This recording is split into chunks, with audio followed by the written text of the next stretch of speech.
पतीच्या न्याय हक्कासाठी ज्यांनी आत्महत्येचा प्रयत्न केला त्या आता मुख्यमंत्र्यांना भेटण्यासाठी रवाना झाल्या तशी माहिती मिळते। हो, ते मला सुद्धा माहिती झालेलं आहे आणि त्या माऊलीची काय चूक आहे। 21 ऑक्टोबर 2023ला महादेव मुंडेंचा हत्या झालेली आहे। अद्यापही ते आरोपी त्या ठिकाणी सापडत नाहीत।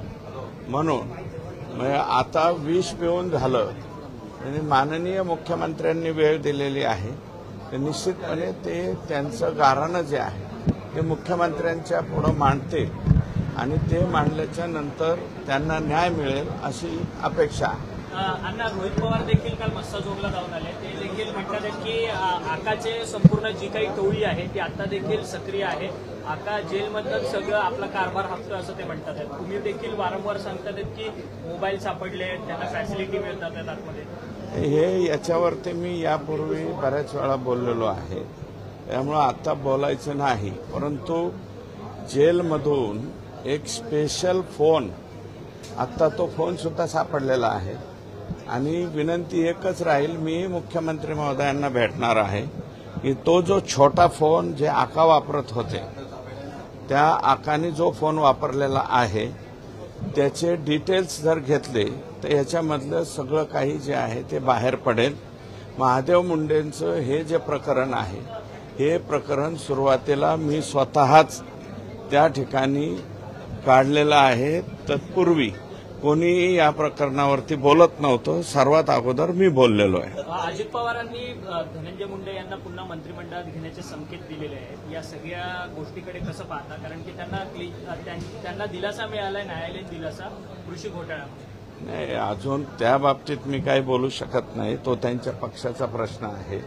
परंतु या बाबतीमध्ये मला वाटतं प्रकाशदादा बोललेले आहेत, मला काही त्याच्या बाबतीत बोलायचं नाही। परंतु त्या क्लीन चिटच्या अगेन्स्ट काही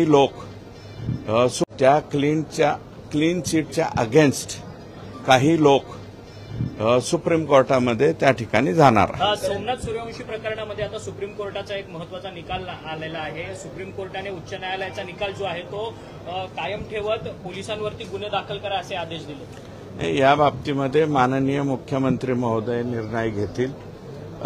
या एवढ्या मोठ्या केसच्या बाबतीमध्ये मी बोलणं उचित नाही।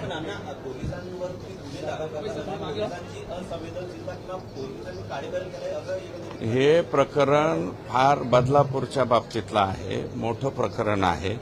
त्या बाबतीमध्ये माझ्यासारख्या छोट्या माणसांनी मी माननीय मुख्यमंत्री महोदयांकडे विनंती केलेली आहे। कृषी विभागातला एक घोटाळा नाही, एखाद्या घोटाळ्याच्या बाबतीतली क्लीन चिट मिळाली असते, परंतु मधल्या कालावधीतल्या एवढे मोठे प्रकरण त्याच्यामध्ये आहेत। एका प्रकरणात तुम्हाला एका खरेदीच्या बाबतीमध्ये निर्णय मिळाला असेल, परंतु तिथे खरेदी मोठ्या प्रमाणावरती झालेले आहे। डीबीटीचा जो निर्णय होता तो सुद्धा त्या ठिकाणी डावलून अनेक निर्णय त्या ठिकाणी घेण्यात आलेले आहेत। 78 कंपन्या स्थापन केलेल्या आहेत ज्या अधिकाऱ्यांनीच स्थापन केल्या आणि MAIDC दाखवून त्यांच्याकडनंच खतं विकत घेऊन मोठ्या प्रमाणावरती महाराष्ट्रामध्ये खताचं लिंकिंग करण्याचं पाप हे मधल्या कालावधीमध्ये झालेलं आहे। या सगळ्याची स्वतंत्र SIT स्थापन करून चौकशी व्हावी अशा प्रकारची मागणी मी केलेली आहे। जे चौकशी अधिकारी नेमलेले आहेत त्याच्यावरती मी ऑब्जेक्शन घेतलेलं आहे आणि आता मुख्यमंत्री महोदयांकडे जाऊन साहेबांना सांगून त्याच्या संदर्भातली पीक विम्याच्या बाबतीतली सगळ्याच प्रकरणामध्ये SIT स्थापन करावी अशा प्रकारची मागणी केली आहे। कृषी मंत्री धनंजय मुंडे यांच्याच वेळेस हा सगळा गैरकारभार झालाय का आणि त्यांच्यासोबत असणारे वाल्मिक कराड हे त्या सगळ्या घोटाळ्यामध्ये इन्व्हॉल्व आहेत का? 100% त्यांच्याच कालावधीतले हे सगळे प्रकरण आहेत आणि त्याच्यावरती हे स्वतः कितपर्यंत कृषी खातं चालवत होते हा संशोधनाचा विषय, कारण खाली ज्या सगळ्या बैठका घ्यायच्या त्या आकाश घेत होते। त्या क्लीन चिटच्या अगेन्स्ट काही लोक सुप्रीम कोर्टामध्ये त्या ठिकाणी जाणार आहे. सोमनाथ सूर्यवंशी प्रकरणामध्ये आता सुप्रीम कोर्टाचा एक महत्वाचा निकाल आलेला आहे. सुप्रीम कोर्टाने उच्च न्यायालयाचा निकाल जो आहे तो कायम ठेवत पोलिसांवरती गुन्हे दाखल करा असे आदेश दिले. या बाबतीमध्ये माननीय मुख्यमंत्री महोदय निर्णय घेतील. या एवढ्या मोठ्या केसच्या बाबतीमध्ये मी बोलणं उचित नाही.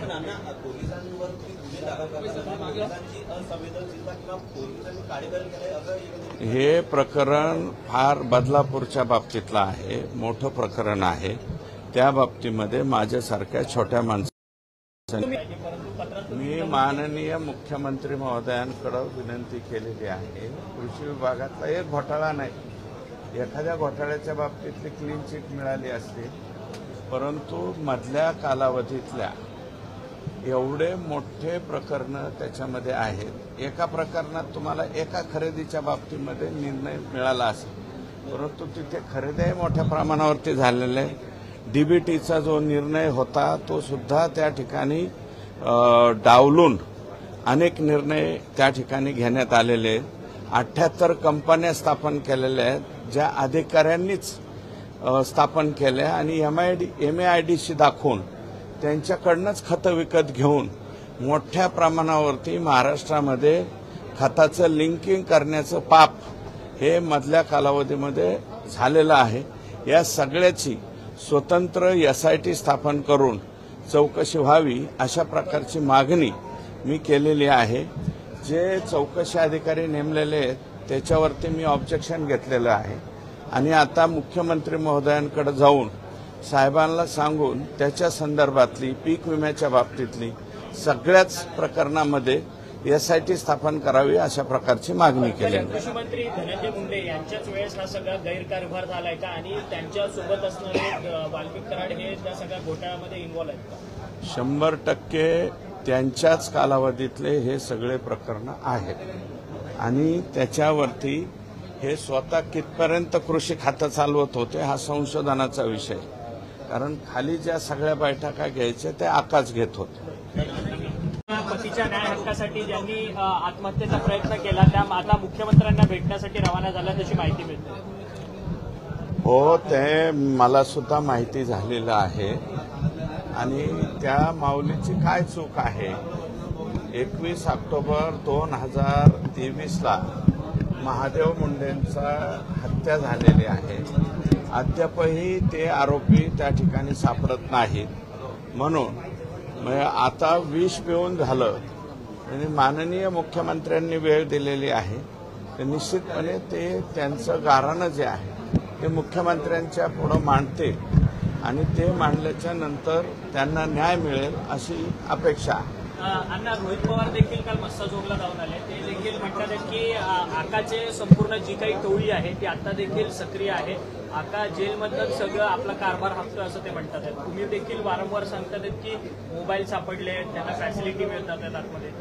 हे याच्यावरती मी यापूर्वी बऱ्याच वेळा बोललेलो आहे, त्यामुळं आता बोलायचं नाही. परंतु जेलमधून एक स्पेशल फोन, आत्ता तो फोन सुद्धा सापडलेला आहे आणि विनंती एकच राहील, मी मुख्यमंत्री महोदयांना भेटणार आहे की तो जो छोटा फोन जे आका वापरत होते त्या आकाने जो फोन वापरलेला आहे त्याचे डिटेल्स जर घेतले तर याच्यामधलं सगळं काही जे आहे ते बाहेर पडेल.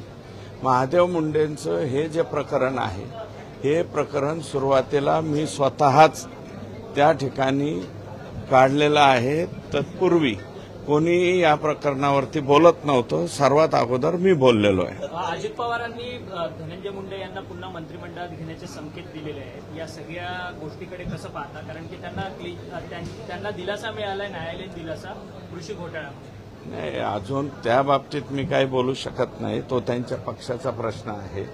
परंतु या बाबतीमध्ये मला वाटतं प्रकाशदादा बोललेले आहेत, मला काही त्याच्या बाबतीत बोलायचं नाही. परंतु त्या क्लीन चिटच्या अगेन्स्ट काही लोक